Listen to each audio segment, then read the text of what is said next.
개인뿐 아니라 기업들의 세금 부담도 크게 낮아집니다. 다만 부자 감세 논란과 법 개정을 위한 야당 협조가 과제입니다. 강상 기자, 우선 대기업의 법인세 최고 세율 얼마나 낮추기로 했습니까? 네, 법인세 최고세율 기준 25%에서 22%로 낮추기로 했습니다. 또 중소, 중견기업은 과세 표준 5억 원까지 10%의 특례 세율을 적용합니다. 네. 지난해 기준 법인세 최고 세율을 내는 기업은 삼성전자, SK하이닉스, 현대차 등 100여 곳인데요. 정부는 전체 6조 8천억 원의 법인세가 감소할 것으로 예상을 했는데 이 중 대기업의 세 감면 규모만 4조 1천억 원으로 추산됐습니다. 지난해 법인세 13조 4천억 원을 부과받은 삼성전자는 낮아진 세율을 적용하게 되면 1조 6천억 원, 12%를 덜 내게 됩니다. 네. 기업의 활발한 투자를 위해 과감한 세제 개편이 필요합니다. 법인세 인상은 소탐대실입니다. 법인세 인하는 이미 국제적인 추세입니다. OECD 평균 법인세율도 22.5%까지 지속적으로 내려왔습니다.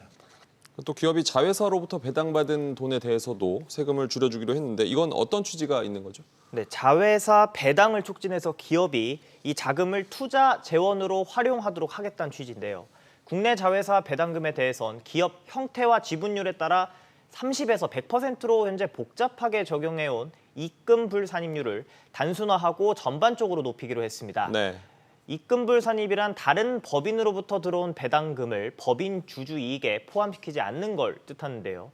내년부턴 일반 법인과 지주회사 상장 여부와 관계없이 지분율 50% 이상은 100%, 30에서 50%는 80%, 또 30% 미만은 이렇게 줄어지는데 입금불 산입률을 적용받게 됩니다. 반도체와 배터리, 백신 등 국가 전략 기술에 대한 시설 투자 세액 공제율도 기존 6%에서 8%로 높이기로 했습니다. 네.